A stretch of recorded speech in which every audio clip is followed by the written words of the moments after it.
It's easy to make comparisons between Rise of the Ronin and other games similarly focused on tough combat encounters with bosses. The game shares some pretty fundamental DNA with games like Dark Souls, some style influences reminiscent of Sekiro, and an open world that at times invoked similar feelings to playing a game like Elden Ring, albeit on a more controlled scale. However, the thing that most sets Rise of the Ronin apart from those comparisons, at least from what I've seen thus far, is the way that the game treats cooperation not only as a mechanical tool, but a narrative element to explore. Where many of its contemporaries treat feeling alone and isolated as core to the genre, Rise of the Ronin leans into the idea that you're stronger when fighting with someone by your side. Rise of the Ronin is an open-world action combat game releasing March 22nd, 2024. Set in 19th century Japan, the game centres around the story of a pair of warriors called Blade Twins, trained to act as two halves of one whole. Having played through roughly the first 2 hours of the game in single player this past week, it is this focus on cooperative combat, both narratively and mechanically, that has most defined my experience while playing. While playing in single player, you'll often find yourself in control of multiple potential characters. This initially starts with you creating two-player characters to act as the main protagonists of the adventure, but will later include NPCs met out in the game's open world, who can be recruited to join your adventure during missions, leading to tough boss battles.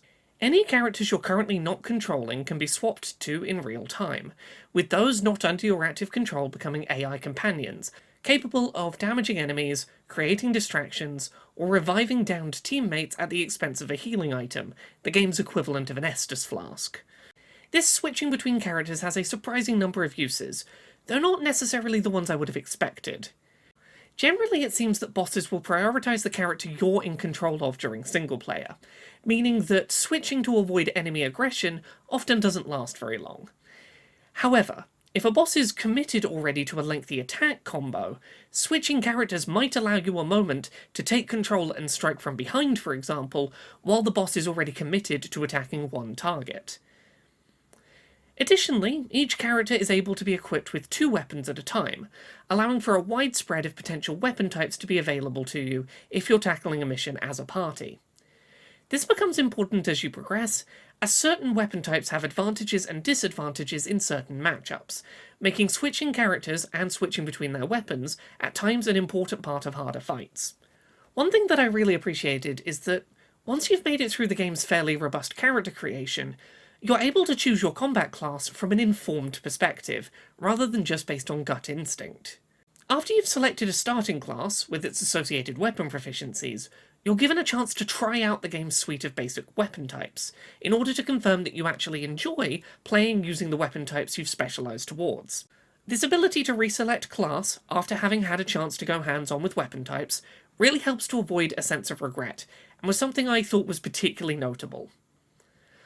While I've not had a huge amount of time so far with Rise of the Ronin, I did want to talk a little bit about its open world experience.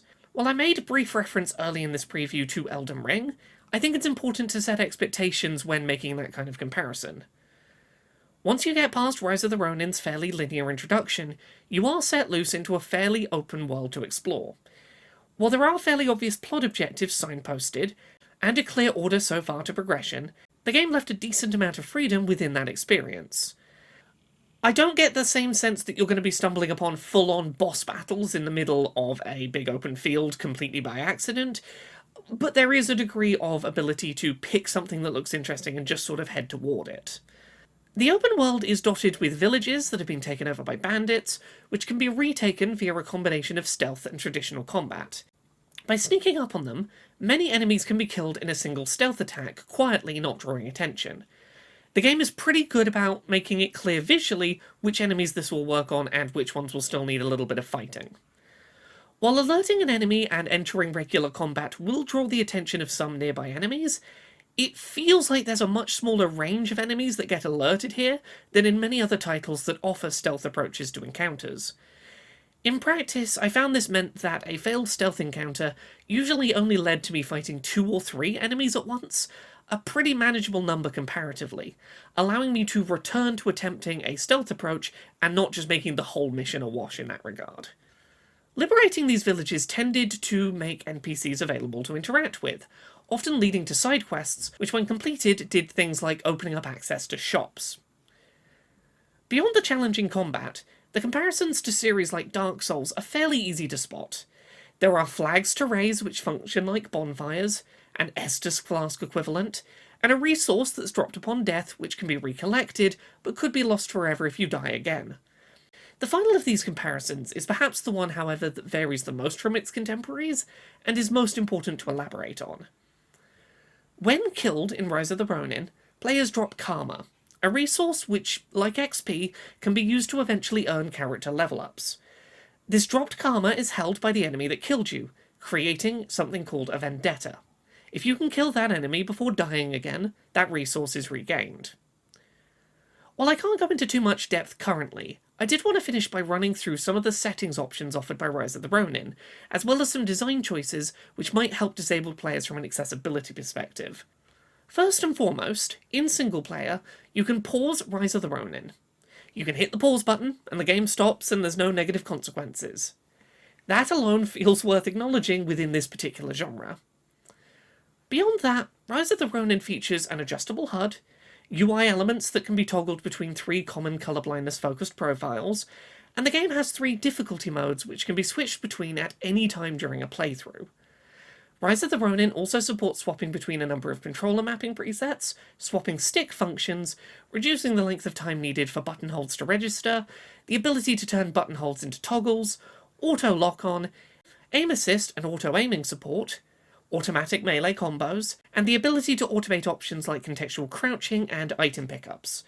Now, I'm not done with the settings, but I want to be quickly clear. I can't show you screenshots of the settings menu or footage of the settings menu, and as such, I'm rattling through this fairly quickly. I will go into more depth on this when I do my review, and I can show you these things in action. The game also offers subtitles with speaker names, subtitle size alteration, subtitle backgrounds, and sound effect captions. Players can reduce the dynamic range of audio, making volume more consistent, as well as tweaking a bunch of motion sickness focused settings, such as motion blur, depth of field, chromatic aberration, vignetting, and noise filter visuals. The game also features an accessibility menu, which collects some of these settings, particularly aimed at disabled users, into a single section.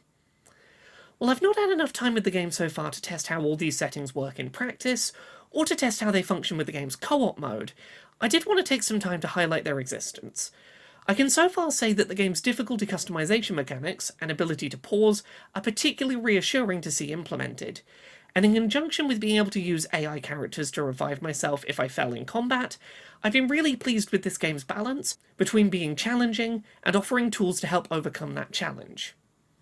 Rise of the Ronin is a game it's hard not to compare to its contemporaries, but so far the decision to lean into solidarity rather than isolation has given the gameplay and the narrative a tone of their own. I'm looking forward to being able to go hands-on with the game's co-op content soon, as that feels like it's where Rise of the Ronin truly has the most potential to shine and set itself apart.